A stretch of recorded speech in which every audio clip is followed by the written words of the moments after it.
మాజీ సీఎం జగన్ గురువారం నిర్వహించిన సుదీర్ఘ ప్రెస్ మీట్ సొంత పార్టీ వాళ్లకే నచ్చలేదు. దాదాపు 2.5 గంటల పాటు సాగిన ఈ మీడియా సమావేశంలో కూటమి ప్రభుత్వంపై విమర్శలతో సరిపెట్టారు. అయితే ఇంత సుదీర్ఘమైన ప్రెస్ మీట్ నిర్వహించడం, ఒకే సమయంలో అనేక అంశాలపై మాట్లాడడం వలన ముఖ్యమైన సందేశాలు ప్రజల్లోకి సమర్థవంతంగా వెళ్లవని వైసీపీ నాయకులే అంటున్నారు.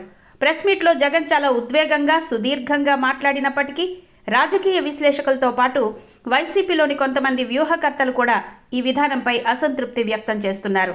ఇంత సుదీర్ఘ ప్రసంగం సోషల్ మీడియా యుగంలో ప్రజలకి కనెక్ట్ చేయడం కష్టమని, కూటమి ప్రభుత్వంపై చేయాల్సిన పదునైన విమర్శలు సైతం సుదీర్ఘ ప్రసంగంలో కలిసిపోయాయని వైసీపీ నేతలే ఆవేదన వ్యక్తం చేస్తున్నారు. అధికారంలో ఉన్నప్పుడు 1-2 సార్లు మినహా మీడియాతో మాట్లాడని జగన్ ఇప్పుడు నెలకోసారి మొక్కుబడిగా వచ్చి సుదీర్ఘంగా మాట్లాడుతున్నాడు. అది కూడా తాను చెప్పదలుచుకున్నది చెప్పేసి వెళుతున్నాడు తప్ప మీడియా ప్రతినిధుల ప్రశ్నలకి సమాధానం చెప్పడం లాంటివి చేయడం లేదు. దాంతో జగన్ ఇంకెప్పుడు మారతాడు అని వైసీపీ నేతలే పెదవి విరుస్తున్నారు.